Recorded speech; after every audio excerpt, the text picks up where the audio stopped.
താനൂരിൽ നിന്നും നാടുവിട്ട് മഹാരാഷ്ട്രയിലെ പൂനെയിൽ കണ്ടെത്തിയ പെൺകുട്ടികളെ തിരിച്ചെത്തിച്ചു.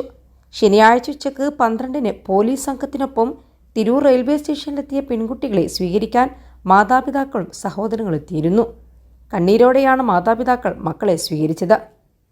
നേരത്തെ കുട്ടികളുമായി മാതാപിതാക്കൾ വീഡിയോ കോളിൽ സംസാരിച്ചിരുന്നു. വീഡിയോ കോളിൽ സംസാരിച്ച സമയത്ത് അവർ ടൂർ പോയതാണെന്നാണ് മാതാപിതാക്കളോട് പറഞ്ഞത്. പെൺകുട്ടികളുടെ മൊഴിയെടുക്കുകയാണ്. തുടർന്ന് CWCയിൽ ഹാജരാക്കും. ശേഷം കുട്ടികളെ വീട്ടുകാർക്കൊപ്പം വിടുമെന്നാണ് വിവരം. പെൺകുട്ടികളുടെ മൊഴിയുടെ അടിസ്ഥാനത്തിൽ നാടുവിടാൻ സഹായിച്ച എടവണ്ണ സ്വദേശി അക്ബർ റഹീമിനെതിരെ കൂടുതൽ വകുപ്പുകൾ ചുമത്തും. നേരത്തെ മുംബൈയിൽ നിന്നും തിരൂർ റെയിൽവേ സ്റ്റേഷനിൽ എത്തിയ ഇയാളെ പോലീസ് കസ്റ്റഡിയിലെടുത്തിരുന്നു. അതേസമയം പെൺകുട്ടികൾക്ക് കൗൺസിലിംഗ് നൽകുമെന്നും മാനസിക പിന്തുണ ഉറപ്പാക്കുമെന്നും എല്ലാ പിന്തുണയും നൽകുമെന്നും വിദ്യാഭ്യാസ മന്ത്രി വി ശിവൻകുട്ടി അറിയിച്ചു. ബുധനാഴ്ചയാണ് പരീക്ഷ എഴുതാൻ പോയ പെൺകുട്ടികളെ കാണാതായത്.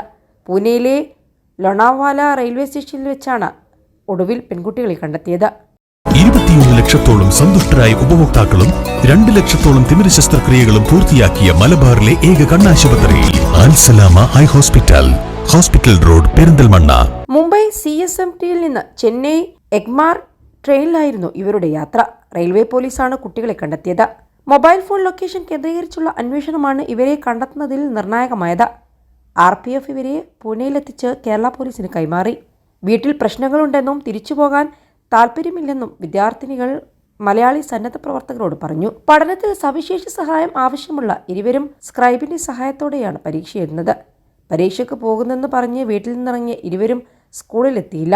സ്കൂൾ അധികൃതർ വീട്ടിലേക്ക് വിളിച്ചപ്പോഴാണ് കാണാതായ വിവരം അറിയുന്നത്. കുട്ടികളുടെ മൊബൈൽ ഫോൺ ലൊക്കേഷൻ കേന്ദ്രീകരിച്ച് പോലീസ് അന്വേഷണം തുടരുന്നതിനിടെ മുംബൈ ഛത്രപതി ശിവാജി ടെർമിനസിന് സമീപമുള്ള മലയാളിയുടെ സലൂണിൽ ഇവർ എത്തിയതായി കണ്ടെത്തിയിരുന്നു.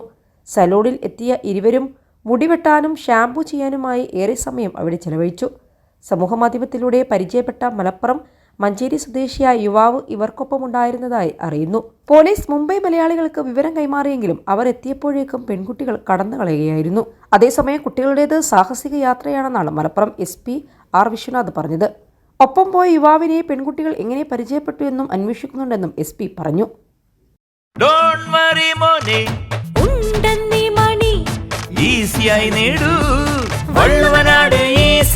ആവശ്യം ഏതുമാകട്ടെ, പണം ഞങ്ങൾ തരും.